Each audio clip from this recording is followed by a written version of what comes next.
stretch. Quick old stretchy. Good idea. Gotta get everything free. Get oxygen to it. I don't know what to, but Yeah. welcome everybody to the Video Game Choo Choo Podcast, a weekly podcast about video games and whatever else comes out of our heads. I am your unusual host, because our usual host, John, is just taking a week off. He's relaxing somewhere with like a drink with a little tiny umbrella in it, probably. Big loop-de-loop straw. A John umbrella. That's what I would be doing. I heard that joke. I hope you did.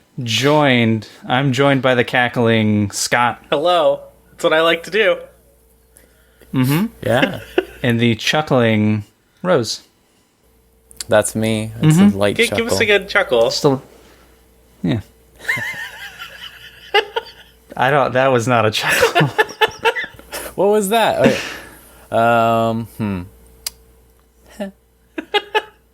What?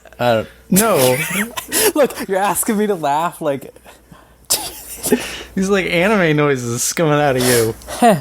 Tish. None of these are chuckles. These are like sarcastic laughs. Humps. Humps. No, it's not a ha-ha. It's not a hee-hee. That's not a TT. A ho-ho. These are noises. Alright, I'm done. I don't know. Shutting you down. Your laugh factory. You asked for it. I know. You asked for it. It shouldn't have. Technically, I asked for it. Oh, that's true. Listen, you were partied to the asking. Yeah. I was an accomplice. I just wanted to keep the Scott, canon let's hear here. Yeah. Scott, let's hear your chuckle. That's like a belly laugh. It's a little bit. What's a good... That's like a sarcastic laugh. Like, I don't think I have a chuckle. Do I? I don't know. Like, I just... That's a chuckle. There you go. Yep. Yeah. That was Woo. good. We're a bunch of Knocked it out of the park, guys. We're a bunch of chuckle heads.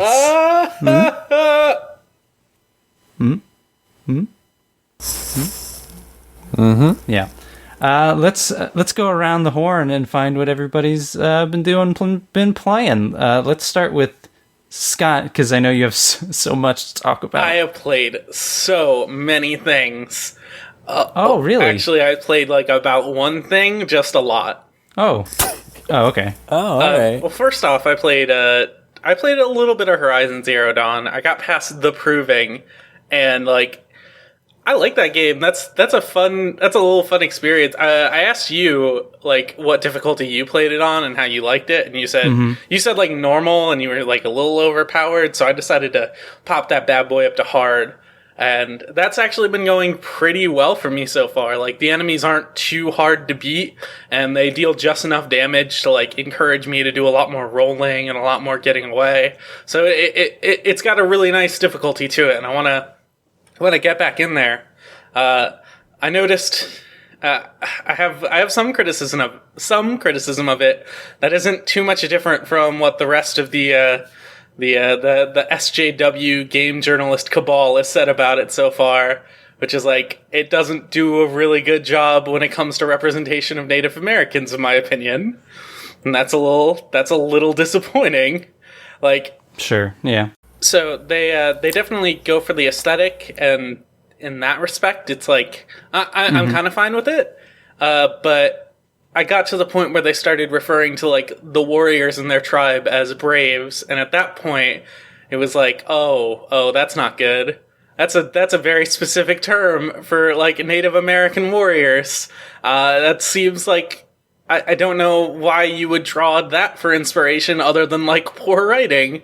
And I was still like kind of okay with it. And then I went to someone's house in game and there was just a dream catcher there. And at that point, I rolled my eyes really hard and tried to mentally check out of that game as much as possible.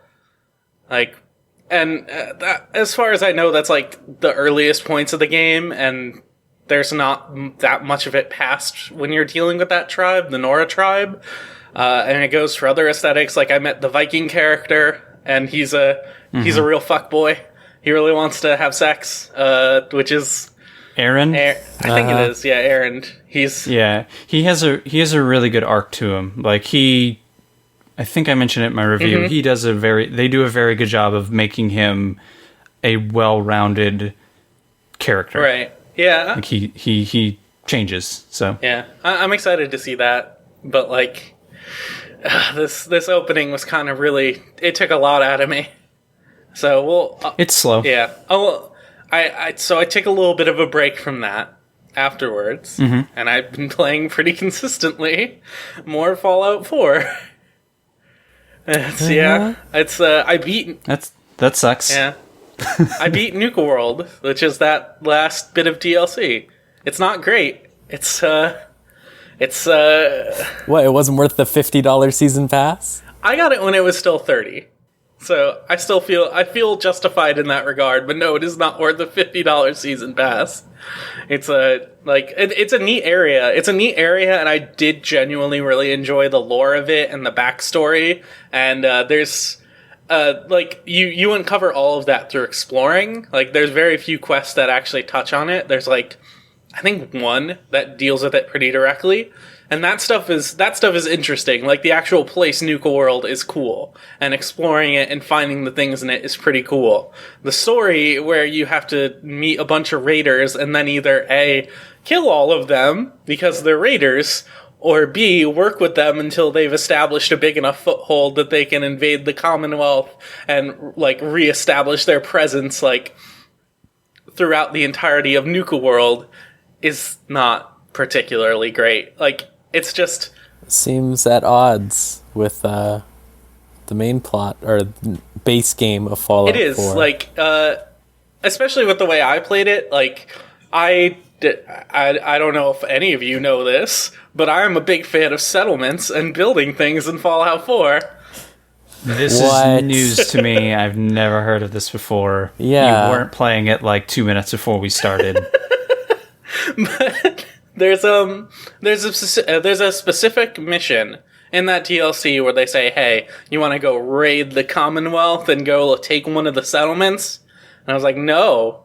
And then I went onto the mods, and I found one that skips that quest entirely, and then I just didn't do it. And then I just played through the rest of the DLC, and it's there's some interesting stuff with the metagame of the raiding clans, because there's 3 different clans, and they've all got some pretty capital A aesthetic that I'm into, but they're kind of shallow otherwise. It's these ones like murdering, but these ones really like murdering. So it's that's Bethesda. So that's not great. But there's an interesting metagame to that, where if you have to give them portions of the park and other settlements and stuff to let them establish certain amounts of power, but it plays out whoever you don't give the most power to eventually betrays you, and that's all right. Is that the last piece of Fallout 4 DLC? I believe it is, yeah. Oh. Weird. It's weird to live in $50. It's just weird to live in a post Fallout 4 world now. How was this is a long way back, but how was I almost called it Point Lookout. Far Harbor? Yeah, that's it. Yeah. How was that one? It feels like they at least tried to make a Fallout DLC with that, and not this weird Bethesda Fallout where everyone's very good. Everyone's good or everyone's bad. There's different factions that all have interesting shades of gray, but it's there's obviously one good way to solve everything, and that's a little disappointing. Yeah. So it's also the one good way to do it is also the least the one where the least stuff happens, and that just doesn't seem like good game design. So I don't know. I talked about it on an earlier podcast. It was, that's also kind of a neat area, and they try to introduce stuff with settlements. While you're there, different settlement missions will start happening, and different kinds of attacks will happen. But when you're trying to go around and just build things, that becomes way more of a hassle, and that's really annoying. So now I just never go to those settlements. So, yeah. That's... I really wonder, and Fallout 4 hasn't made me particularly optimistic, but what Elder Scrolls 6 will even be whenever they make it. Skyrim this is plus, Yeah, but I don't know, will it will they keep it like how Skyrim was, or are they just going to make Fallout 4 but it's medieval theme? They're gonna they're gonna make it like Skyrim, because like they made Skyrim. Yeah. They made Skyrim like Fallout, which they made Fallout like Elder Scrolls 4. Yeah. So like it's just feeding into itself. So they like Fallout 4 being the first thing they produced on these consoles, like this stage of consoles, will hopefully go far away into making whatever Elder Scrolls 6 is. So, you know, hopefully they look at Fallout 4 as a reason to improve. Yeah. Hopefully, but those sales numbers. Yeah. I'm sure they sold enough for Fallout 4 for it to not be... Oh, no. That's what I mean. Oh, it sold real well? Their sale numbers were insane. Yeah. Like, they were way up there, which is why it's been like, oh, they're not going to change anything, no, are not they? at all. Nope. This is the path. Well, it'll be like Call of Duty, where when a year's Call of Duty is bad, it still sells well because the years before was probably decent, and so the next year's does real poor, even though it's well received. So if people remember, like, oh, hey, that Fallout sucked, it'll either affect Elder Scrolls or it'll affect the next Fallout, whichever, if people even know that that's the same company. I don't know. I think people who play those games, it's pretty obvious to them, like, this is the next one of those, and it's almost like the Elder Scrolls games and the Fallout games are the same series, basically. I'm sure some people do, but do the casual, because there's a ton of people, and I hate that term, but there's a ton of people who played Skyrim and don't play a bunch of other video games, and I'm sure, like, I had a friend who never played video games, and I gave her my 360 because she fucking loved Skyrim, my old 360, because she fucking loved Skyrim, and she would just spend hours playing Skyrim. So it was like, okay, here you go. And I have to imagine that same thing happened with Fallout 4, and she's not going to go look up like who the fuck made Skyrim, because who the fuck cares? It's like, I have Skyrim. So and she might hear about Elder Scrolls 6 and then be interested, like, oh shit, a new one. And not even know that like Fallout is a thing. So I have to imagine there are more, I'm going to use my big quotes, casual fans who I would not call her obsession with Skyrim casual, but there has to be net casual people who just don't know like who the fuck makes what. Right. Oh, yeah. Yeah. Anything else, Scott? Anything else you played, you touched? Fire Emblem Heroes, and I hate that game. Anything Ooh. good? No. Okay. Thank you. Have you gotten a 5-star? I Scott? drew a 5-star once, and then I made I got like just enough feathers to make my Camilla 5-star, and so I have 2 5-stars. Must be nice. How many do you have? None. What? Wow, None. That's crazy. I saw someone, like one of my friends posted that they got 3 5-stars in the same draw, and I wanted to find out how much sniper rifles cost. Yeah, no, my friend has like 10. God. And my girlfriend has 8. What the fuck? My other girlfriend has 6. What the fuck? And I'm like sitting here and I'm like, whoa, got 10 Jaggins, everyone who wants one. Fuck. That was your Fire Emblem minute. It's done. Yeah. We're moving on. Look forward to next week. I'm not. Another minute of that. Fuck. 20 Jaggins. Rose. Hi. Hi, how are you? I'm all right. How are you, Michael? I'm pretty good. I'm actually, I was tired earlier. I'm feeling a little more energized now, but Nice. we'll see how another hour of this goes. At least... Go ahead. Oh, I was going to say, at least it's not the Fire Emblem hour. No, I wouldn't be on here. I'd be far away. I would be call dropped. I would be next to John with a little drink with a big curly straw and a John Brella. What games have you been playing, Rose?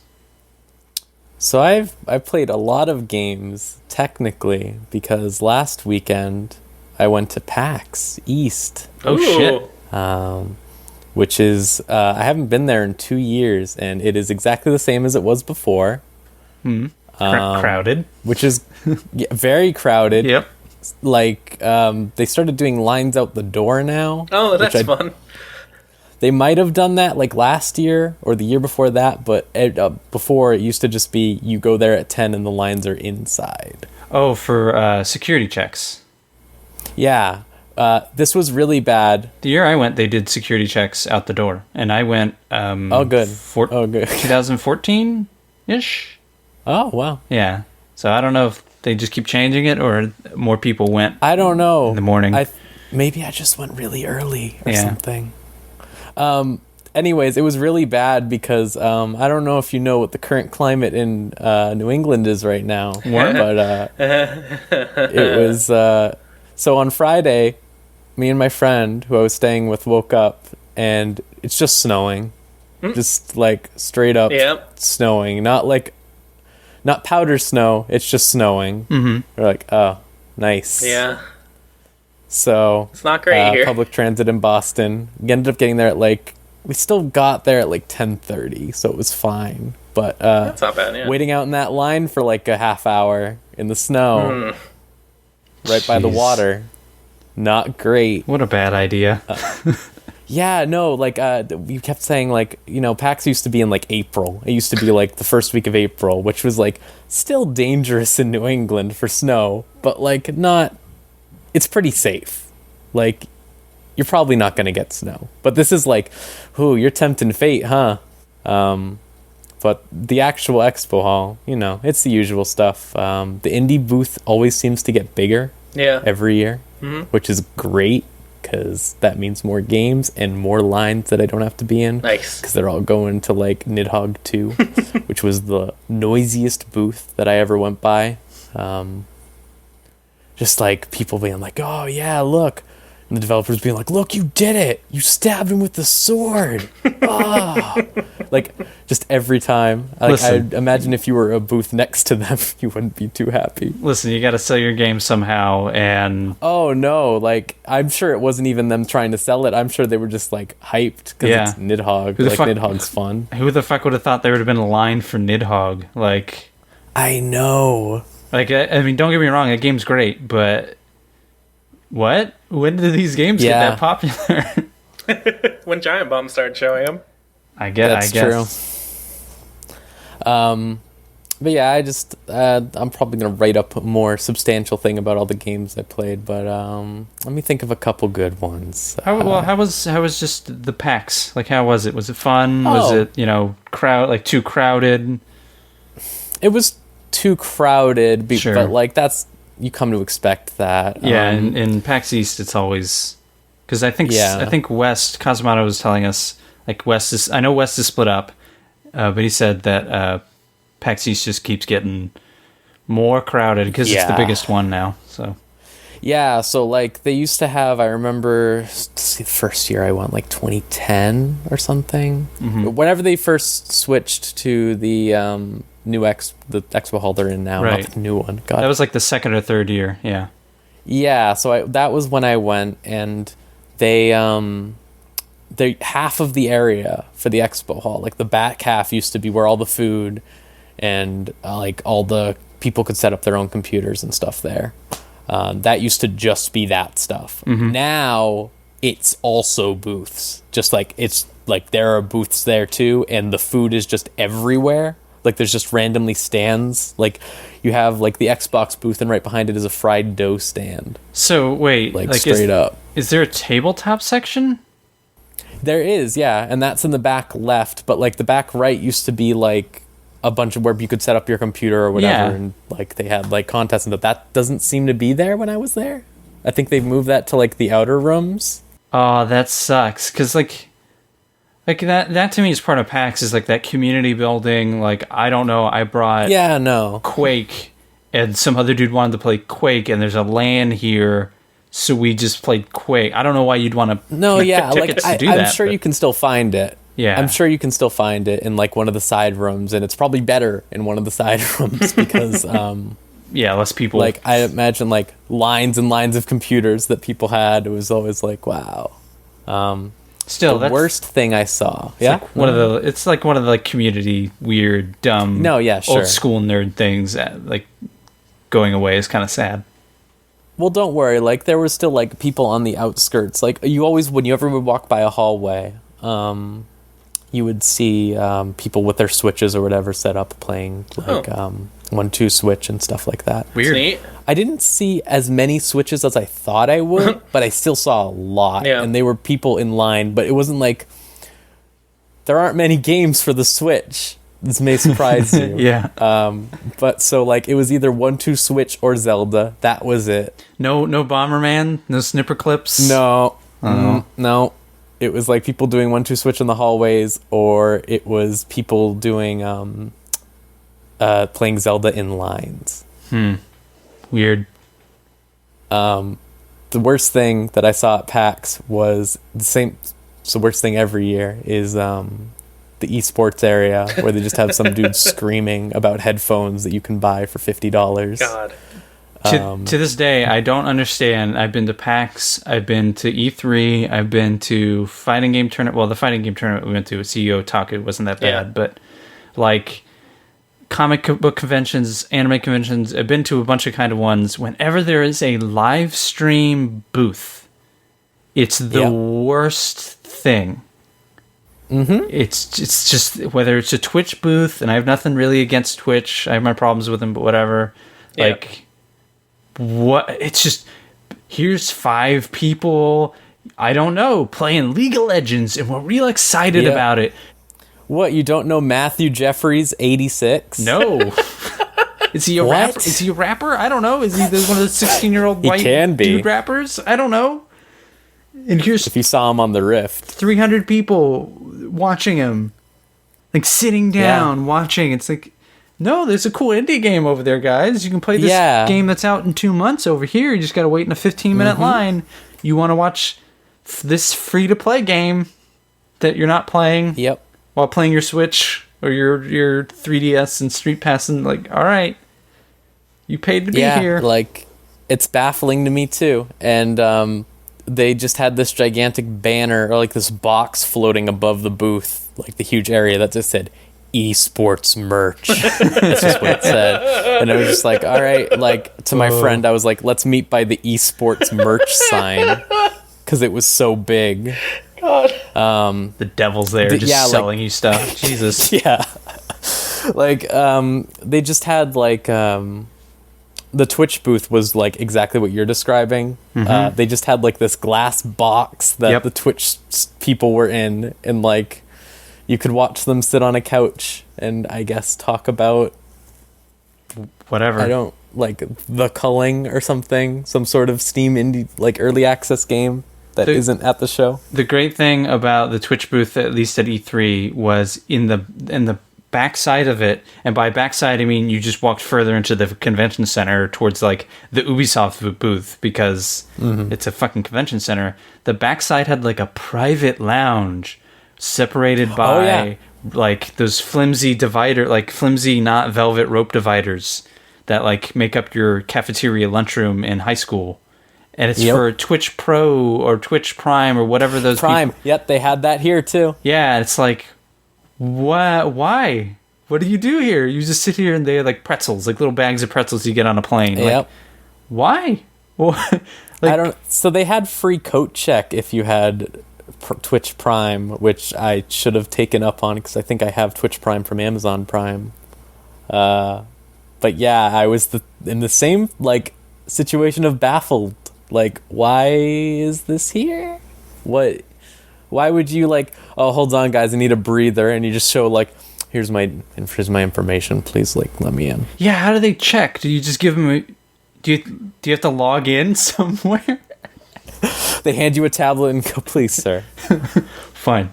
Like, but then how do you know it's not like my friend's account and I'm just being a dick? So you're just like, Big Jerry, you're here. That's me. Pleasure. Big Jerry. Big Jerry, you're only 5'10", and Big Jerry, you're 5'5". That's weird. Listen, I'm bigger on the web. Yeah, I'm bigger where it counts, on the internet. Nice. What else did you see, Rose? Let's see. I played. Oh God, let me think of a game I played. All right, this is gonna be a little. I'm gonna try to be as nice as I can. There was this big booth that was like this house. It was like half of a house. Is it Resident Evil? And it was like all creepy. So no, yeah, kind of. It was like that's their this booth. big creepy thing, and it was for this game, Kalina Legacy. And I follow this rule basically that I came up with about 2 years ago, where if you see a game that is advertised on the big billboard outside of PAX, it's a bad game probably. Okay. Yeah. Firefall. I mean, stuff like that. It's. Firefall. I won't say bad game. I'll say game that is doomed. Firefall is a real fucking. Yeah. All right. Go ahead. So they were out. They were like everywhere at PAX. Every screen had like, "Oh, come see the Kalina Legacy," and like I don't know what I expected, but I was expecting like just a show, like basically like a demo that they play for you or whatever to like watch, and like no, they just had like some computers set up inside. And you could play the game. And the developer was like, "Oh yeah, like, so we wanted to make a game that's like when survival horror was good. All right. Resident Evil, Silent Hill." And I was like, "All right." Alone in the dark. And then he goes, "Here, play the game." So I play the game for 2 minutes, and I'm like, "This is okay. It's very rough," and I'm just like, it's an alpha. It's fine. Yeah. I open the second door that I run across, and I fall through the world. Oh, nice. And he just goes, "Oh, I'm so sorry." And then he turns off the computer and turns it back on and goes, "Here, try again." So I play a little bit more, run into the first enemy. The enemy, like, touches me a little bit, and then the game's camera flies out, goes somewhere else, and like they're just my character model has gone into a T-pose and is next to the enemy, who is just sort of like gyrating into me. And there was a third attempt where something similar happened, and it was just like, I'm just gonna leave. Yeah, that sounds like true. And I was horror just to sort of me. like, I was just sort of like blown away that this booth, like this very like well decorated booth, like it was like the interior of it and everything looked like a creepy house and stuff like that. And it's just for this game that looks like it's gonna sell for like $10 on early access. God. Yeah.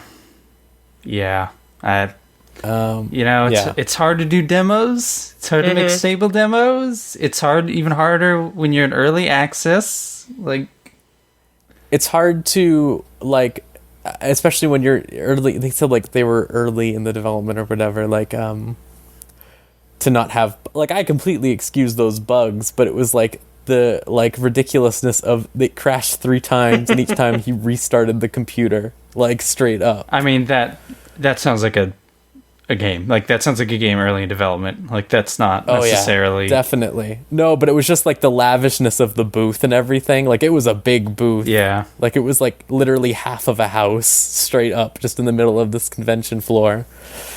And it was like, ooh. That's what happens when you have early access money. Yeah, that's why I'm just like, I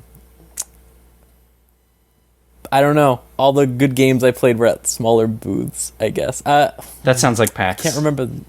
Yeah, no, absolutely. The indie mega booth is where I spend most of my time. Yeah. Anything stand out? I played a VR tarot card reader. Tarot. Yeah, thank you. My mom's an astrologer. She knows these things. Which helmet were you using? Oh God, I think it was just the Rift, straight up. I think, and it was cool. They had like the is it stereoscopic sound where it's like around in the environment, like every sound has a source. Yes, something like that. I believe that's the term. Yeah, so it had that, and that was really good for that. Like, it felt very cool, and they had when they pulled the cards out, each card was animated, and when you looked closer to it, it would like play a song and stuff like that. Was this your first VR experience, or have you done it before? It was like my second. Okay. But my first one was like early Rift. Sure. Like okay. So this is 3 years ago. Okay. So this is probably your first hands-on experience with the finished, quote unquote, finished hardware. Yeah, and I thought it was really good. A couple of the other games I tried out were good too, but like that one it had a great presentation that made me go, VR is really good for games that aren't trying to be like games in the traditional sense, but like experiences. Yeah. They're their own space. And I wish more developers would realize that. Yeah. So we don't have like a million games that are just, look, here's your gun, shoot. Or Tetris. Or no, Tetris, yeah. Breakout. That's the one that it's always Breakout. But yeah, there were a couple other games. Like I said, I'm going to do a write-up at some point because I grabbed a card for every single one. Nice. I have a couple of developer cards, so I'll just look at the card and go, oh yeah, this game. Mm-hmm. Side note, to finish this off actually, concluding statement, there was a man who followed me. He didn't follow me specifically, he just happened to end up being next to me at a bunch of booths. Right. And he described every single game as it's Dark Souls, but and then something else. No. Why didn't you kill him? Why didn't you just kill him? There was just, there were too many bodies in the way. But, Sure. but like there was this roguelike Castlevania game that was actually pretty good. And he just kept going, oh, it's like Dark Souls, but it's Castlevania and just balls hard, dude. And I was like, what? Like, what? And then like he went to this rhythm platformer, Clang. He went by that and said, it's like Dark Souls, but it's like a rhythm game and kind of like Mario too. It's just, and I was like, every game isn't Dark Souls, dude. Like, I thought he was joking at first because like he did this to 4 games, and I thought like after the first one, the first one I thought was a joke, and I was like, oh, whatever. Then the second one I was like, that's not a joke, is it? And it was just, man, really eye-opening stuff. He really likes Dark Souls. Yeah. Yeah, no. Or he's one of the greatest satirists of our time. Yeah. Yeah, we just don't know. Yeah, deep jokes. The Ballad of Dark Souls Earl. Okay, so now to get out of PAX. Mm-hmm. PAX was good. When I got home, I finished what I started last week, which is Breath of the Wild. Ooh. Which I have now 100%ed. Oh. Wow, Jeez. okay. So I'm done with that game forever. Oh. Throw it in the Just trash. forever, and I will never play it again. Were you playing the Wii U or the Switch version? Wii U. Okay. And it runs fine. Mm-hmm. So if you're wondering that, don't worry. It's fine. There are times where the game will freeze up, but it is nowhere near as bad as some of the other AAA games I have played in my life, I guess. I think it's just mostly surprising because it's a Nintendo game. And they don't usually have, like, performance issues Like too bad. straight up freezes or just like a real bad hitch? Oh, okay. No, so it's a bad... Well, yes. Real bad hitch. Okay. Like, it will... Like, you will shoot a Lizalfos with your bow, and for some reason, it just didn't hit in the right way. So it just, like, everything goes... for like 10 seconds and then it's fine. Ooh, that's a real bad hitch. Yeah, no, every time I was like, oh god, is this the end? Is like my Wii U dying? But yeah, I don't know how I feel about that game, because I think it's a great game, but it's a real bad Zelda game. Like, straight up, like... When I think of Zelda, I generally think of, like, interesting dungeons, big bosses. Spectacle is the big thing that I think of. Because, like, like, oh, like the big fight with Ganon or whatever. Stuff like that. Like, it's all impactful. There's not a lot in that. Because they were going for a very subdued, atmosphere. Yeah. Like, the music's all very soft, like, violins and stuff like that.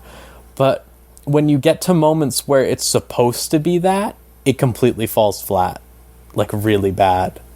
There are only six bosses in the game. Without getting into spoilers too much, most of them are just the same enemy. Oh, huh. But they have one gimmick, and that gimmick is just they're slightly fast, or they can jump, or something like that, and nothing like really in depth, which makes fighting them kind of just. I fought them, I guess. Wow, that's really lame. I mean, that's kind of like... Yeah. That's how classic Zeldas were, in a way, of like... That's how classic Zeldas were, sure, but Yeah. like when you get into things like Skyward Sword, where it's like, oh, I have to slash their claw a certain way and then stab them in the eye, and then also like do this environmental puzzle and stuff like that, and like to go from that to like just I'm going to mash Y over and over again. Yeah. But you're also like, talking about like the Zeldas, like you're talking about like an era of Zelda where not a lot of people came away thinking this was a great experience. Sure, but like even when you talk about like people like Ocarina of Time and Wind Waker, like people go, "Oh, I really like that boss fight," right? Like or whatever. Like, sure. Like that dungeon was really cool. Yeah. I can't really see. There's maybe one part of a dungeon I could see where people go, "Oh, that dungeon was really cool." Mm-hmm. Outside of Hyrule Castle, which is really, really cool. Yeah. That is probably the best part of that game, because my largest problem with the dungeons is they remove your ability to climb. Oh, huh. Straight up. And that's something Hyrule Castle lets you do, so it kind of feels like they designed Hyrule Castle and they're like, this is the big dungeon for this game, you are going to use everything you learned and stuff like that. And then the other dungeons are like, we made the shrine but it's bigger. And I don't know, it doesn't work out great, but that said, all the side content in Breath of the Wild is really good. Yeah. Does it feel like maybe they took like the design of all those dungeons and just spread it out over the world and put it in Hyrule Castle and said, here you go? Kind of. Yeah. So the shrines, I've done all the shrines, 120 of them. Mm-hmm. So clearly you hate this game. Yeah, I hate this fucking game. Like, bullshit. What a load of garbage. 120 hours or something like that. Jesus. But let's say like half the shrines are that, and they're really good. Like the puzzles are full of like the aha moments that you really want in Zelda. Oh, that's good. Oh yeah, I can do this, and they really do deliver on what I feel like their gameplay like motives are. Like just you can do anything. Sure. Like there are multiple solutions to things, and like there's this one puzzle you can do where it's a ball maze. You know, like you have to like move the ball through the maze or whatever with the motion control. You can do that, or you can be like me and go, oh, this is really annoying, and then I get up to go to the bathroom or something, and I put my Wii U thing down, the tablet, and all of a sudden it flips the maze like 180 degrees, and now it's just a flat surface I can roll the ball down onto just the thing instantly, like a ramp. Physics. Yeah, and there's just a lot of stuff like that. But there's also the other half of the shrines, which are just like, oh, you found the shrine. Here you go. There's no puzzle here. Or, here, we put a robot, and it's the same robot every time, but they just bump up the HP numbers depending on what it is. And it's just like, fight this robot like 30 times. I wonder how much that has to do with like hardware Limitations. limits. There you go. That's the word. Yeah. Yeah, no, like, I absolutely don't expect them to do 120 unique, crazy puzzle shrines. But I feel like how good those shrines were, like the puzzle shrines, made the shrines where it was like you're done in under a minute all the more disappointing. And that's kind of my main gripes with the game, is it provides you with imagination fuel, basically. Like, oh, it makes it seem like you can do this, this, and this, which makes it, when you realize, oh, I can't actually do any of this, all the more disappointing. Yeah. Like, yeah. It's a really good game. Like I said, I don't think it has any of the good parts of Zelda games necessarily, but that's fine because it's still a really good game. Yeah, it seems really weird that they definitely tried to go back to older Zeldas and took a lot of inspiration from the first one specifically, but it's a little... In more ways than you know. It's a little weird to me that they wouldn't try to merge the lessons from newer Zeldas with older Zeldas and take some of the really good spectacle from games like Wind Waker and Twilight Princess and Skyward Sword and try to like mix that in with their big emergent open world style game. Yeah. But that's strange. So that's...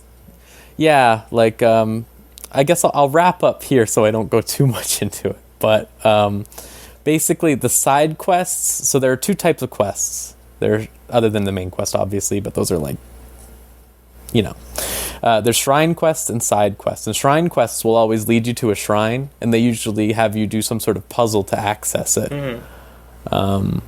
Like, figure out like how to shoot your arrow through two stones that have a hole in them or whatever. Figure out how you can do that, stuff like that. But the side quests are garbage. They're like, get 10 crickets for me. Oh no. Just get 10 crickets for me. And like the crickets aren't in a specific location. They're just randomly, you might find a cricket. And then you could sell those crickets for like 100 rupees. Or you give it to this dude and he gives you 50. And it's like, why did I do that? And that kind of repeats like constantly. Jeez. Like there'll be a dude who's like, take a picture of every single bird in the game. What? And I'll be like, okay. And I take a picture of all the birds, and I think like he's gonna either have like some sort of funny story or something as to why he's doing it, and then he just goes, love birds, and then gives you 100 rupees. God. And it's like, okay. That sounds like the most Nintendo side quest that has ever existed. That's atrocious. Yeah, but like even in Skyward Sword, so Skyward Sword had side quests, but they were all like, they had an arc, like some sort of story going for them. And like even when it was like a little joke, like there was at least taking you to some sort of unique environment and stuff like that, where it was like, like I get to go to this little section and there's like a set piece here. Here it's just busy work, I guess. And that's kind of what bummed me out about it, is because everything else in the game takes things from open world games and like makes it like, oh yeah, this is actually really satisfying to do. And then the side quests are just exactly what you would find in any other open world game. Sounds like it was Nintendo's first stab at something new. Yeah. Yeah, for sure. I will say that most of the things people think are new, like a stamina bar and crafting in Zelda, those are in Skyward Sword. But no one played Skyward Sword except me, so they don't know that. Yeah, they played the fun Zelda. No, I played I played both of the fun Zeldas, and I might like Skyward Sword more. Oh, well, you're wrong. I don't know. So I don't know. I'm debating this. This is a heavy debate in my mind. I played 4 hours of Skyward Sword. Yeah, that's what everyone says. It was terrible. Guess what happens after 4 hours? I don't care, because that first 4 hours was excruciating. No, it's fine. No, it's not. I totally get it. Well, no, it's not fine, but it's fine that you didn't enjoy it. Because it's bad. Anything else, Rose? I dabbled a little bit into Nier. I'm sure John mentioned this last week. Yes, he talked about it last week. Oh, yeah. Mm-hmm. That's a game that was made specifically for me. So wow. I'm playing it, and I'm not complaining. It's just Metal Gear Rising if all the art was done by the FF14 artist.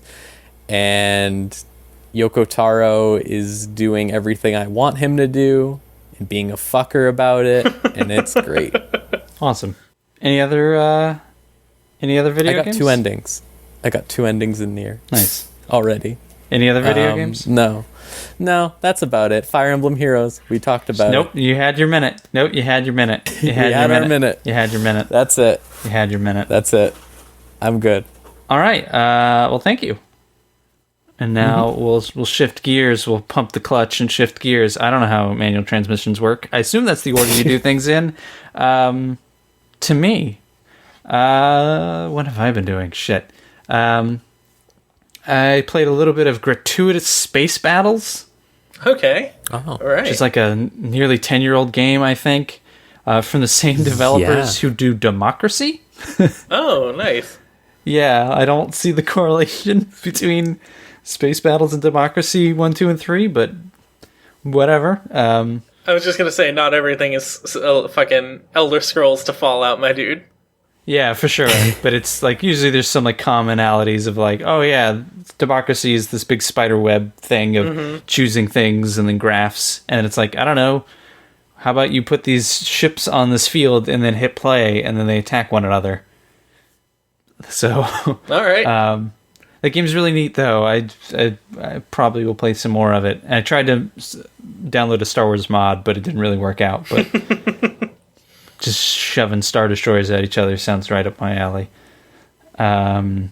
Played a game called Loot Rascals, which Rose got to experience. You can go watch us playing that on one of the videos we uploaded this week. Loot Rascals, it's probably best you just watch that video. It explains it better than I could probably do real quick here. It's a hexagonal. One of those is the right word. It's a hexagon-based grid in this like UK. I think I call that a Sunday morning cartoon aesthetic. Definitely. And it's essentially a turn-based roguelike. And every 5 turns, it goes from night to dark, and then back again. And within a certain amount of turns, I think it's like 250 or maybe more, you have to find the exit to the level and then go to the next level and wash, rinse, repeat, and then find the end. As you're going along, you have to beat these monsters. Some monsters will attack you first, depending on the time of day, and in some monsters, you attack them first. So if you see a monster and it attacks during day and it's daytime out, you have a little meter in your top right that tells you when it'll switch to night. So you run away for a bit, it switches, and then you run at them, and then you can clobber them. You also pick up loot, and that loot will go into one of 10 slots, each of which are numbered, and there's 2 rows of them. And the loot, which starts as like +1 to attack, +1 to defense, starts to gain like weird little rules, like if it's in an even slot, it'll get +1. So instead of just getting +1 attack, you get an additional +1, so now you have +2 attack. Some will do like, hey, the card below this gets +2, or if this is in an odd slot, it's 0, counts for nothing. You have to put this in an even slot. You get powers to like freeze monsters or taunt monsters, so you can get by them real quick, or heal yourself, or damage monsters. Different monsters have different behaviors, so some will just run straight at you, no matter what. Some will run at you, but every other turn. Like they'll take a step, and then they'll wait, and then they'll take a step. And some will just run away. Some lob things, like they will show like a little target, like a little crosshairs on the ground, and if you step there the next turn, you take damage. So it actually kind of gets hard when you start to corner them, and they're just like shooting right in front of you, so you kind of have to back up to move forward again and hope that they don't move the crosshair right in front of you again. And it keeps piling on. It gets harder and harder. There's other little systems, like every time you die, a monster gets to grab one of your cards, but that card will now drop for somebody else playing the game, and they can choose to take your card and use it for themselves if it's real good, or they can choose to send it back to you. And I think you would get it, I don't know if you get it in that playthrough or if you get it later if you start the game. I don't know. Rose and I discovered this as we played. So yeah.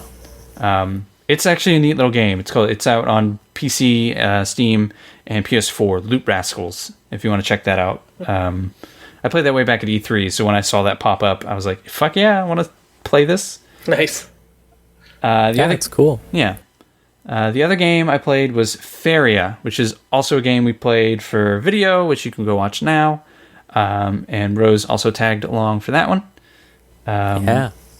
Feria is a free-to-play card game on Steam, and I described it as like Dungeon Dice Monsters, Yu-Gi-Oh! Dungeon Dice Monsters. Sort of. It's, yeah. With like some Hearthstone. It's very Hearthstone. It reminded me a lot of that like weird RuneScape card game they put out like last year. I think it was last year, 2 years ago, where it was just like the presentation was exactly like Hearthstone, but it was this interesting like turn-based kind of, you set things up and then they play out in an order, and that was interesting. It's a neat little thing. You should go check it out at some point. But also, it's based off RuneScape, and I don't know how much you care about that. But also, not much. It very much directly looked like Hearthstone. I've seen so much of that game because of my girlfriend who played it because she thought it was funny. Because it was like, oh, it's RuneScape. Haha, get it? It's RuneScape. And I was like, yes. Yes, dear. Well, Feria it has like a lot of the touches of Hearthstone.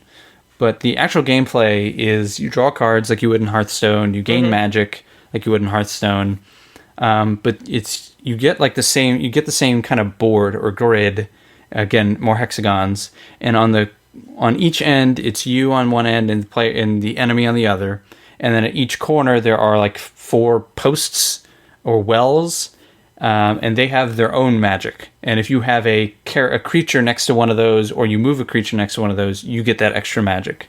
And every turn you can build either 2 neutral lands or one of like 4 or 5 elemental lands, and you are essentially building your land out in this grid towards your opponent so that your 2 lands connect, or you get as close to your opponent as possible, and then you can summon your monsters on your land. So it becomes, and of course, like the monsters do, like Hearthstone does, where some can attack as soon as you summon them, some have they all have summoning sickness, some have gifts, which mean something they give you as soon as you summon them, like all that stuff that comes from like Magic the Gathering and Yu-Gi-Oh! And Pokemon and Hearthstone. But it's all played out in like this grid. So it's a card game cross dungeon dice monsters or chess or checkers or however you want to look at it. It's really neat. Some of the things that we ran into when we did the video, because I'd played a good couple of hours and tried to hold back for the video so that we had a typical match to play, and then like some of the puzzles, because they also have puzzles. Which are like, win in this turn. Here are the cards. Here are the creatures. Win. And those are actually really cool because you can just sit there and fiddle with it a bit little. That one feels a lot like chess, like the chess things you find in like the newspaper. It's like, win in 1 turn. Like, who the fuck does this in the newspaper? So I tried to set it up so we could all play that during the video. And during the video, I kind of wondered, like, once you ran out of that stuff, you play like I want to say it's like 7 or 8 of that stuff in a row, and that's like a mission pack. That's like how the tutorial is. Here are 7 or 8 missions teaching you the game. Then it unlocks 2 more, and they're just normal games. Then when I finished one of them, it just came up and said, hey, we need gold or the premium currency to unlock this. Mm-hmm. And I had premium currency thanks to the dev, but I hadn't earned enough gold. I'm pretty close. I hadn't earned enough gold to unlock it. And then the next one did that. And there's only 3 of them. And so I got real worried that there would be a very hard stop to that game of like, I need to figure a way to like earn gold, or I'm just not playing this anymore. I imagine you can do that with the multiplayer, because I know that's something Hearthstone does as well. Not with the main missions, but like with hard mode versions of the missions and with the DLC. Like, you just need to purchase it with gold and stuff. But But like, I imagine you could probably also get gold just from the multiplayer, and that's probably how you would continue that loop. Yeah, so you can do multiplayer. You can do, I think we said it's like Tavern Brawl, where you draft cards and then you keep playing until you lose twice. You can do that as well. Finally, when I finished the last lane, as they call them, of missions, when it was finished, a new one automatically unlocked. So I don't know if it just won't lock all 3 or how that's set up. I don't know. I unlocked one with gems. I don't know how that works exactly. I'll have to keep playing it a bit, but I actually am really enjoying it. It's a fun thing to do 2 or 3 games in a row and then just say, okay, that was enough. And like, especially with the puzzles, they can go real quick. Like, puzzles can take you, we burn through like 6 of them rows. Oh yeah. Maybe more? Yeah. We burned through quite a, some of them they were good. Yeah, some of them were real easy, and then some of them we would just like, oh shit, what do we do? But I think that's about it. I don't think I've played much more. Some more Overwatch, probably some other little stuff. I probably played something big that I completely forgot about. Yeah. I might need to grab that and play it with you at some point. Fair, yeah, I'd be down. Nice. But yeah, you can watch both those things. They're up both on the site in the videos tab, or you can just go to our YouTube channel. Just type in Video Game Choo Choo, and it should be there. Let's move on to news. Rose, you start it up. Yeah. You start us up. All right. Get us going. Okay. Shove the boulder All right. down this hill, and we'll all be Sisypheing it back up. Okay. You invented a word there. Sisypheing it. So this Language is fluid. nice. Mm-hmm. Yeah, that's true. That's that's absolutely true. So this isn't necessarily new news, but it is an update to previous news, which is I think it's earlier this year, Blizzard said like, hey, we're going hard in on this cheat maker Bossland. And which makes like cheat programs and like bots for WoW and like Heroes of the Storm, and now obviously Overwatch now that it's out. So they just started filing a proper lawsuit against them, asking for $8.5 million. No. Jeez. And while Blizzard has put that lawsuit in German courts, which is apparently where Bossland is based, they just stopped responding to Blizzard. Bossland did. They just don't answer any of their messages or any of the like responses from the court and stuff like that. And Blizzard is not pleased. Obviously. Blizzard hasn't really said like what they're going to do about it, but like they're just going to obviously keep going with the courts because what they said is that Blizzard thinks Bossland is trying to hide any of their information and not like answer any of their subpoenas and stuff like that. Basically, they think that if they don't give the information, it's not enforceable in the courts of Germany. God. And they think that if they don't do that, they can just keep up their business of doing the cheat stuff. That's great. And Blizzard can't do anything because they're not giving the information. So I don't know how I feel about this because I hate cheat things in games. Obviously, most people do because it can ruin how you play a game. And I think that they should not be able to. So want to hear the subscription rate for getting a cheat advantage in Overwatch from Bossland? Yeah. Sure. €13 a month. Oh, jeez. Okay. So I want, like, if there are cheats, I feel like I hate for them to exist, but they should at least be like, they shouldn't be able to just profit off of it, I guess. And while I think asking for $8.5 million is egregious, I understand that at this point Blizzard's probably just like, let's just try to get them to appear at all. Yeah. Like, let's just try and see if we can get them into the courts. But yeah, this situation is really weird. Sure are a lot of lawsuits going on in the gaming world recently. Yeah. Everybody's suing everybody. Yeah. Yeah. But it'll be interesting to see what happens with this. I don't know if that's anything new when it comes to lawsuits, but like that's it's wild. Like I think people should be allowed to play games like however they want to. And when it comes to single player stuff, the second it gets into multiplayer territory, where you're going for an unfair advantage and you're paying $13, €13 a month to do it, that's a lot. Absolutely, that's too much, man. Yeah, like they're like. I know people always get mad in the game I play, Final Fantasy 14, because you can just get bots to just basically like run, like while you're not playing, they run your character around and just get you gold and stuff like that. And it's like, yeah, that sucks because like other people are working for that, you know. But this is like a whole nother level because those bots are free. Like those bots, you don't pay for it. You just install a program and like hook it up. And this is like pay 13 euros a month to not be good at Overwatch and just have it be good for you? Like, that's just so weird to me. It's strange. Like, I could see, like, uses of it, like creating Overwatch accounts or Blizzard accounts, and then just, like, getting a whole bunch of great stuff on it, and then just selling that account, something like that. Sure. But that's ridiculous.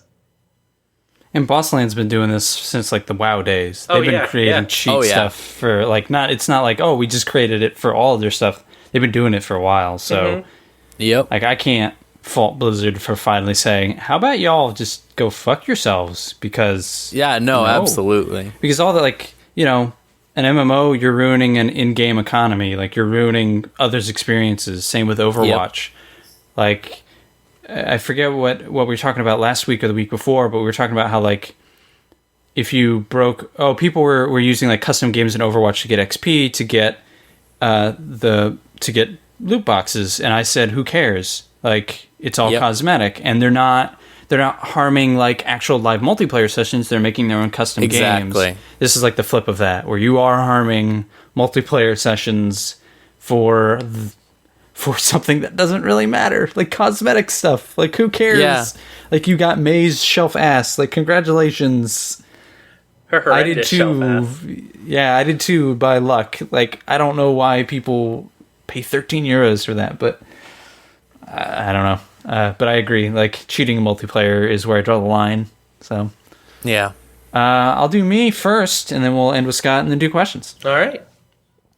CEO of Telltale has resigned, has left, stepped down, hit the road. He hit there was a 4 choices, and one was I'm staying as CEO, one was punch the guy, and the other one was I'm stepping down as CEO. What was the fourth one? The fourth one was sarcastic. Yeah. I'm stepping down as CEO. I'm stepping down as CEO. Yeah, let me get his name so I don't mispronounce it. Where is it? Did I not write his name? I bet you didn't. Nice. I didn't write his name. That's great. I can tell you that Dan Connors is going to take over as CEO. He's co-founder. Just like, hold on. Go find it real quick, and then we'll cut back to it. I already got it. Okay. Here we go. Kevin Bruner is stepping down as CEO. And Dan Connors, who is another co-founder, they both helped found the company, is taking over in the interim. And then they're going to bring in someone else. The quote that Kotaku has from the email that they sent out essentially says that, quote, "We've grown aggressively since Telltale's inception, and now Telltale is bigger than I ever dreamed it would be.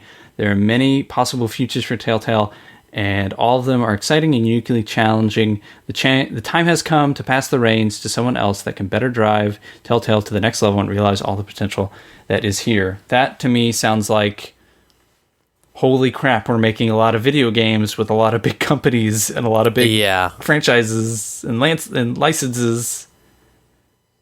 We used to make Sam and Max games. They used to make the Strong Bad game. Yeah. Back to the Future.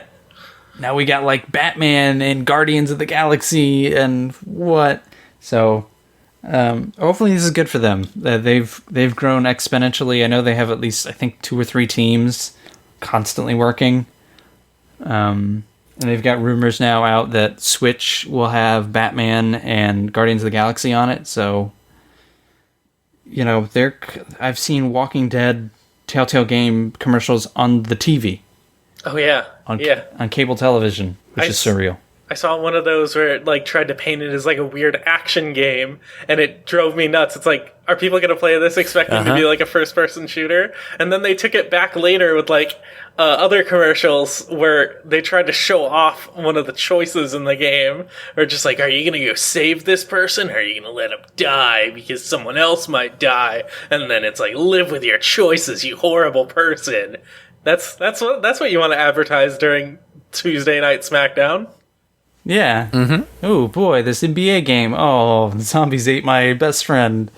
But I think this is good for Telltale. I know like their games often get like mixed receptions, not in terms of just like their writing is generally pretty good, above average, but their technical stuff's been bad for years. So, Like I was gonna say, I hope this new CEO helps, maybe gets them like, hey, let's budget for an engine this year, guys. Finally get one of those. that would be nice. Yeah. But maybe this could also mean more licensed Telltale games, Yeah. which seems crazy because they have a ton already. Like they're working with DC and Marvel. That's It's intense. It is only human nature to want an infinite number of licenses. That's true. At one point, Telltale would just be the Disney. They will own Disney and Oh, yeah. Marvel and DC. They'll just own everything. And then they'll get bought by a Chinese company because that's how this works. I've been shocked that Telltale hasn't just been bought already by like Disney or someone else. Like to just, I mean, Disney's gotten out of games, but like, I don't know, EA or something. It's I assume it's good if that they're- they haven't, but If they're a private company, like, it would make sense for them to stay independent because they can get all these licenses and can just yeah. rake in money from left and right. Whereas if you look at the potential of Telltale as a potential parent company, like you have to be a third party. You can't be privy to, like, it could mess up current deals. Like if you're EA and you want to go buy Telltale, well, you have a pretty sweet deal with Disney. So does DC and Warner Brothers now look at you like, fuck off? You know, do other Yeah. games like Tales from the Borderlands, it's a 2K game. Do they now look at Telltales and potential Tales of the Borderlands 2 and say, nah, we'll do our own thing? So it's probably better for, unless you really find like a unique parent company, like maybe a Microsoft or a Nintendo or Sony could maybe do it. Or someone just wholly independent from all those deals that can try and work something out. But it's also, I'm sure licensing is just a nightmare. Like, I can't imagine. Also, like you mentioned, one of those major parent companies being an exclusive developer, like someone like Sony or Microsoft. Like if they bought them, then they'd have to develop exclusively for that platform. And Telltale games are available for everything, like anything wouldn't under have the to. sun. Mm-hmm. That's still like, I mean, they wouldn't have to develop, like, I mean, that, like, you would think that, but, you know, Minecraft still comes out on the PS4. Like, Sure. That's not necessarily, and it would behoove whoever bought them for it to come out and everything. Like, that's, like, taking away the technical aspects of Telltale games kind of sucking sometimes. You would hope that those things could play anywhere, like beefy PCs, consoles, tablets. So, like, that would, if I was at Telltale, that would be my goal of, like, yeah, let's keep all these licenses coming in, but I want this thing to play on everything. And maybe not every game, but some of them. So that's also part of their potential, is they can sell on everything. So I don't know. I could see someone snagging them up, but I don't know who would or why necessarily. Scott, your turn. you heard of dolphins? Yeah. yeah. Did you know that dolphins are also emulators for the Wii and GameCube? I'll have to It's more download likely than you think. I'll have to download a ROM and shove a USB stick into a dolphin and Sounds what right. happens. Yeah. The Dolphin emulator got a pretty substantial new update. Now, users of the free PC software can access the Wii Shop channel. They can hear that music all they want. They can just sit there, listen to the music. The Yeah. real Wii Shop. The real Correct. Wii Shop. It's the real Wii Shop Yep. channel. That seems shady as fuck. It is really shady because it's on an emulator, but like, you can straight up download demos and buy stuff from Virtual Console. You can just do it on your emulator. It is something that actively supports Nintendo, which is interesting. Like that's cool. Like that's a cool thing for an emulator to be doing. That's crazy. It like I is- knew Dolphin. Like I've messed around with Dolphin before, but that's such a weird, like. I mean, it's clearly a gray area because it's an emulator, but Yeah. like that is, like you said, directly supporting Nintendo. Like if you start buying stuff from Nintendo using an emulator, do So- they care? As long as they're making money, I can't say so. I don't know. Nintendo seems to care even when they are making money off of something. So yeah, I mean, this is it's a workaround. You're not buying their hardware. You're not actually within their system. Yep. Like you're making an account, but like they'll just figure out what servers that pings or what ports that pings and say fuck you. But it's not like they're making Wii's anymore. Yeah. Yeah. Or Wii U's. Yeah. So I don't know. Yeah. So you have access to Wii Shop Channel, but a perfect emulation of the eShop still isn't there yet. But boo. Yeah.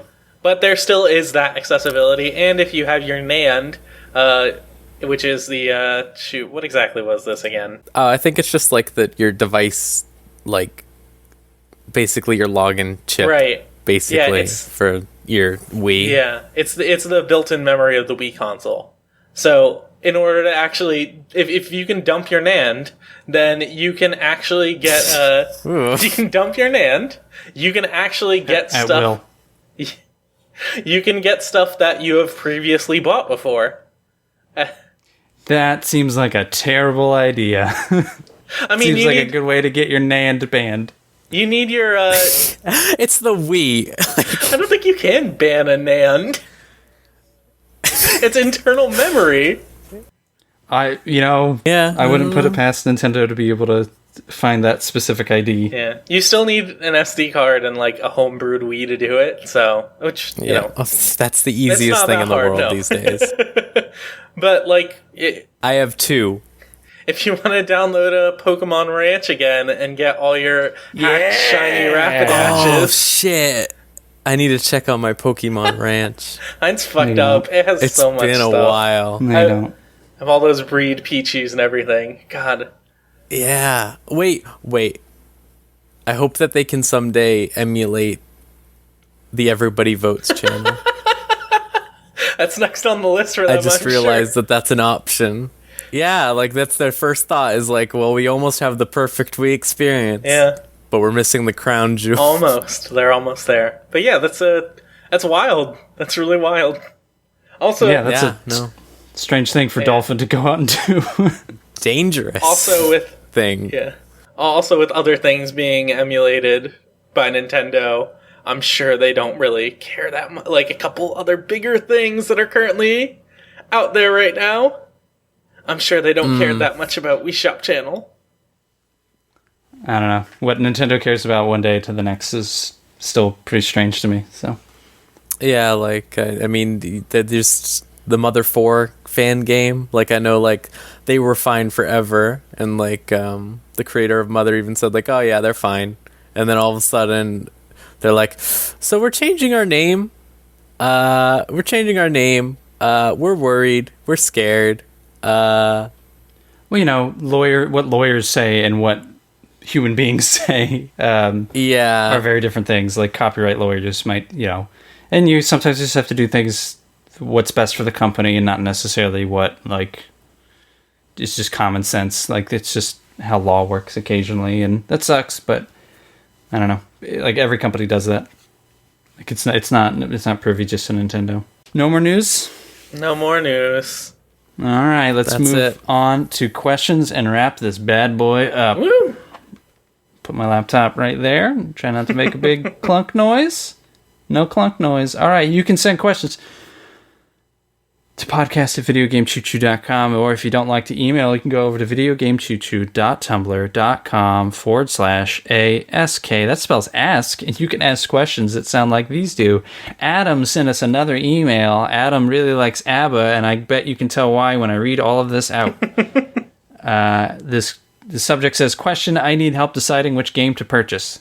All right. Adam says, as you all well know, video games cost a lot of money, and knowing you, we have all taken a chance on quite a few bad games. I have a dream of buying a game that is so good that it would make you say, Mamma Mia. You might think, does your mother know that one of us wants to spend money on a game that might not be as good as it appears? So I want to know, what's the name of the game that has made you say, gimme, gimme, gimme? Or as a French GameSpot employee might ask, Oh, I don't know. Voulez-vous to pre-order this game? In the consumer realm, the decision to purchasing the game is winner takes it all, and my friend Fernando would say SOS if I made a bad video game purchasing decision. To all you super troopers at Video Game Choo Choo, thank you for the response. Well, so this happened because when I would send out the podcast question thing on Twitter, I would quote ABBA. Because, I don't know, it's hard to think of that every week. So, Adam appreciates this. thank you, Adam. There's a question in here, I think. What is a game that you purchased and was over the moon for? Let's say the most recent game you've purchased and was blown away by. I'm gonna take a excuse with Nier immediately, because that's just come on. Sure, that's right easy. there. Yeah, I think more what Adam is asking is what's something you bought that you didn't have any idea what it was, and you just picked it up and you just loved it. Have you had any instances That's like harder. that? Yeah, I have. That's harder for me. Go ahead. Final Fantasy Tactics. This is when I was a young boy, still learning my way in the dojo, and I bought Final Fantasy games, and I saw this plucky little PS1 classic here. I picked it up. I brought it home, popped it in, and I loved it. I loved every single second of it. I loved, Final Fantasy Tactics. It was a perfect game. Perfect game. Horrible translation. Perfect game. Weird PSP port that's better in a lot of ways, except they slowed down combat for some reason. No idea why that happened. Still a perfect game. That reminds me of Fire Emblem, or you can also toss in Golden Sun, which are two games I just bought. Because I had a Game Boy Advance SP and was like, I should have games for this. Yeah. And I don't know if you've heard, but Fire Emblem's pretty good. So, and yeah, I loved the first Golden Sun game a lot, and the second one I never finished, but those games are great. So those are two games that kind of blew me away. Rose? Yeah. Nice. Okay. I'm going to say that generally I've always done a lot of research on all my games. But here's a game that I didn't do any research on, and I bought it, and I love it a lot, and it's Alan Wake. Nice. I love Alan Wake. I bought an Xbox 360 in 2010, right when Alan Wake was coming out. I didn't know anything about it. I was buying, my friend had Borderlands and Red Dead, I think, and I was just like, oh, I'll get those games or whatever. And they were like, oh, it's buy two, get one free. What do you want your third game to be? And I was just like, I guess I'll buy this. Yeah, why not? And wowee, I love that game a lot still. That's just the best surprise thing that I've gotten, because I don't usually buy games on a whim. Yeah.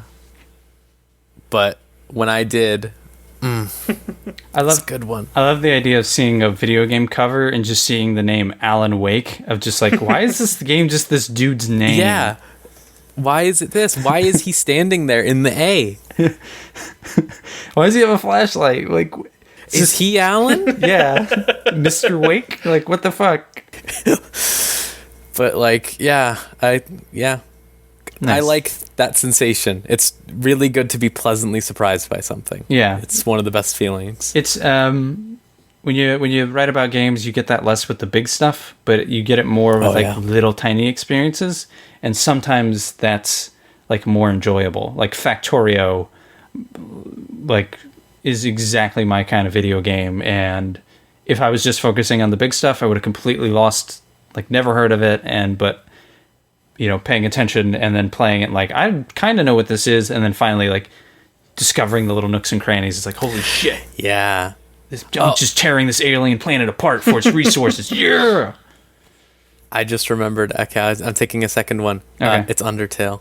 I didn't know about Undertale. I played it the day it came out and knew nothing about it. We're moving on.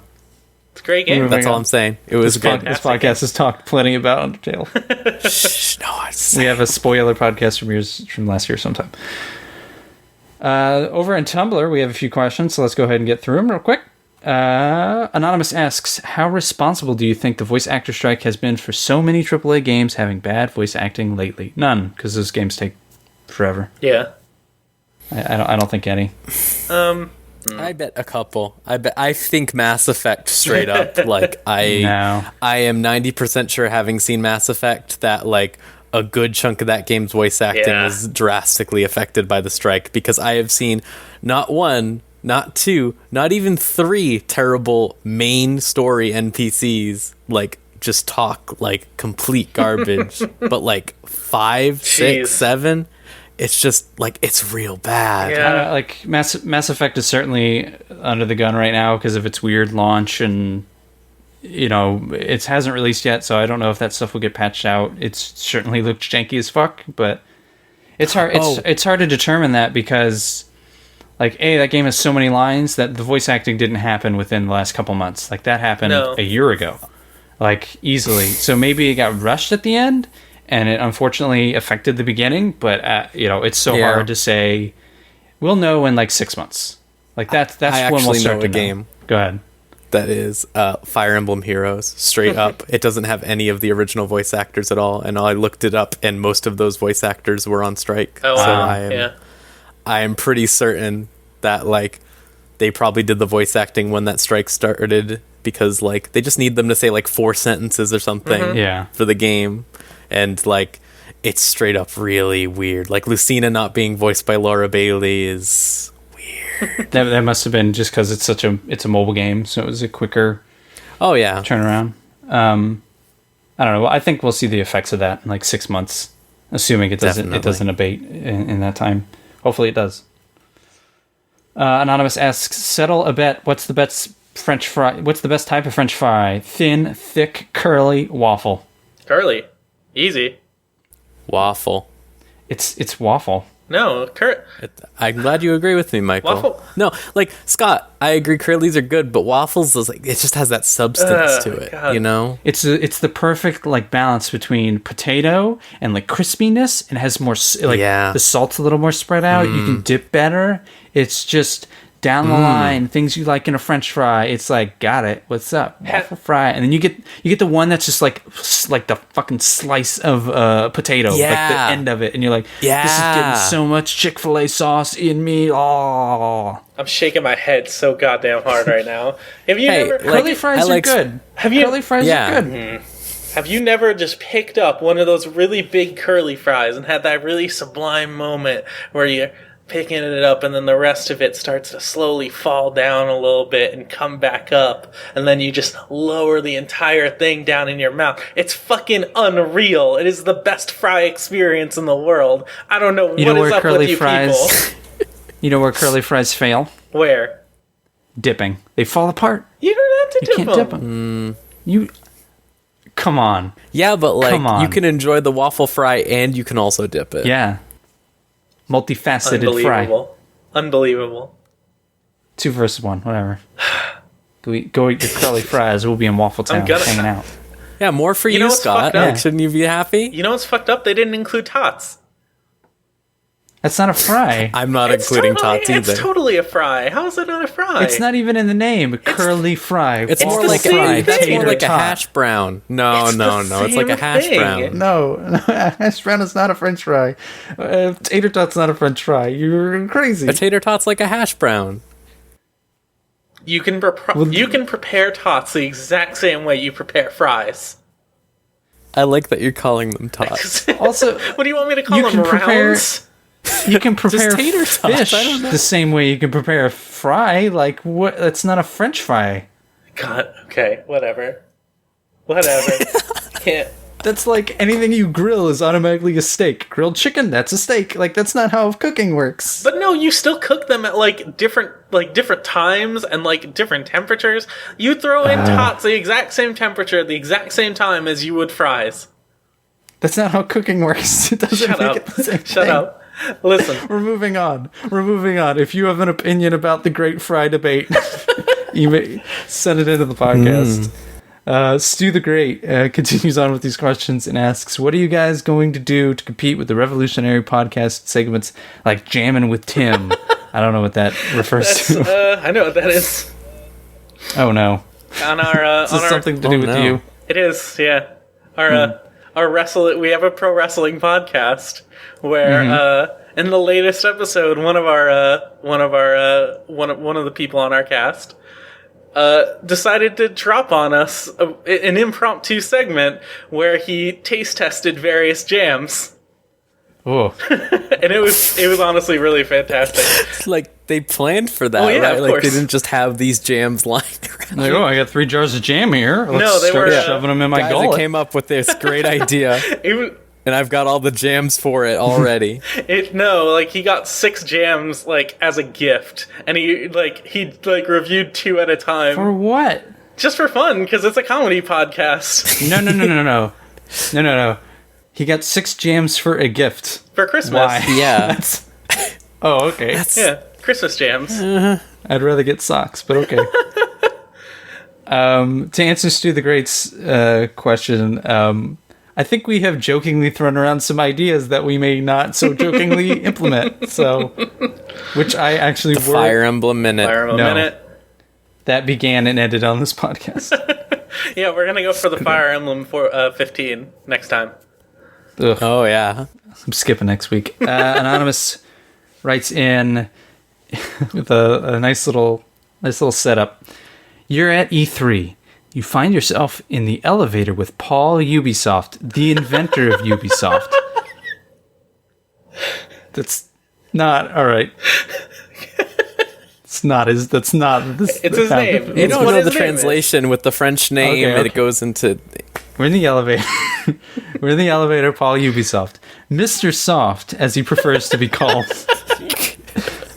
Don't know why he would. I bet his wife doesn't call him that. Yeah. Oh yeah. Oh wow. Yeah. Woo.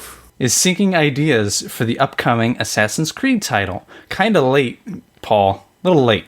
And the one after And that. you. No, it's the next Yeah. year one, Oh, okay. not the new one. The sequel movie. Yeah. And you think you have an ace in the hole. Ooh. Not with Mr. Soft. However, the catch is that the game must feature a new and completely unique mechanic. In 15 seconds, can you pitch Mr. Soft a new gimmick and name for an Assassin's Creed game? I'm going to start with Rose. 15 seconds. All right, give me a sec. Tell me when you want to start, and I will time you. All right. Tell me when you're ready, and I'll also go, and then you got 15 seconds. All right. Ready? I'm ready. Go. Assassin's Creed Outback. It's in Australia, right when Australia is being founded, and you have to get animals, and you have to teach the animals how to be assassins with you, and you can send them into situations to be distractions or the murderers themselves. Time. What was the name? Pretty good. What was the name? She said it at the beginning. Assassin's Creed Outback. Yeah. I thought it was going to be like Assassin's Creed Primal. No. It's Assassin's Creed Outback. Come on. You get the bloomin' onion at the very beginning. There's a hidden bloomin' onions all over. Yeah. Oh, yeah. Scott, you ready? Yeah. Go. Mr. Soft, have you heard of Dark Souls before? I mean, I'm Fuck sure you. you have. It's like one of the best games that's ever been made. Like, there's this Fuck. great dude named Solaire of Astora. You go and you talk to him, and he's just like, "Hey, have you heard of the Sun? The Sun's really cool." Anyways, like, you should try to make the next one like Dark Souls, and you can call it like Assassin's Creed Born or something. I don't give a shit. Can you Time. give me money? Time. He's left. He's run. Run away. Oh, yeah. Dark Souls. All right, I got mine. I don't need 15 seconds. Assassin's Creed Infinity, Toys to Life. Got it. Ship it. I just walk away. Just walk away. Michael Fassbender Yeah. figure, and you put him in. Charge a lot of money for a Michael Fassbender figure. I would pay a lot of money for a Michael Fassbender figure. I can hook you up. Anatomically correct. Ooh. We got one more questions, so if you want to send questions like this, you can go to podcast@videogamechoochoo.com for the email, or you go to videogamechoochoo.tumblr.com/ask. Before I ask the last question, I want to remind you can go to iTunes, leave us a review, rate us. We'd really appreciate that. Yeah. You can follow us on Twitter at VGChoochoo. You can go back to Tumblr. Remember that Tumblr I said when I said /ask? Don't type in the ask, and that's our Tumblr URL. huh? Whoa! Yeah. What? You can follow us on there. We post every story on there and on Twitter. We are also on Facebook. We're on YouTube, like I mentioned before. or you can just go straight to the site and leave comments. You can do whatever you want, but any feedback, any comments, little retweets, little faves, little replies, we appreciate all of it. Scott? And also, like, recommend it to some friends. Like, if you know people who are looking for some new, fresh video game opinions, come to us. We got some of those. Yeah, if your friends have a lot of money and they just want to send us blank checks, we accept that. Just like the movie Blank Check. If your friend is named Paul Ubisoft, we're all for hire. Our last question comes in from Anonymous and says, I've heard a lot about these Civilization games, but I haven't played any. If you want to get into them, where do you start? I've played a ton of Civ games, so, but I don't know where you two stand on them. Rose, have you played a lot of Civ games? Yeah, I've played 5, and I would say 5 is a good start. I played a little bit of 6, actually, but I would say 5's a good starter, because, first of all, it's cheap as hell, like, all the time. Like, it's $5, maybe. Like, maybe less, and Civ 6 is basically just a more fancy version of Civ 5, in my opinion. And it seems overwhelming at first. Just fool around, straight up. Like, it teaches you what you need to do pretty well, I think. I say 5. Yeah. Scott? I've also played a little bit of 5. 5 is a pretty good game. But before that, like, the thing that really got me into 4X was Endless Space, which is fantastic. I think everyone should play that game. It's the same kind of thing, except it doesn't take place on a hexagonal grid. It takes place on, like, a star map. And that's really cool. Does it show you where, like, George Clooney's house is? I think so, yeah. You just gotta go to the specific planet, and then you gotta make sure you instill, like, very rigid capitalism. Oh, all right. Make a lot of money. Outside of the Planet Hollywood restaurant, you buy a star map. Civ 5 is a great place to start, because they kind of changed a lot of things that were in the first 4, like the hexagonal grid. You really can't pronounce that. It's hexagonal. I can't pronounce it. There are a lot of words I just can't pronounce. I have no clue why. I can say them in my head, but I can't say them out loud. It's not a character from Harry Potter, Mike. I made that joke in the video we did. Fuck. Civ 5 is a great place to start because it kind of resets a lot of the base understanding of that game. If you have a 360, I don't know if it's backwards compatible, but if you have a 360, check out Civilization Revolution. Yeah. It's really pared down, but it still has, like, I played a ton of that. I almost have every achievement in that game. Nice. I keep meaning to go back and get the last few. That's a real great place to start. There are probably, I'd have to look them up, but there are probably some good, like Scott said, like some good 4X, which is the genre. It's like explore, expand, something. XXX. Yeah, Sex. Triple X starring Vin Diesel. Yeah. Yep.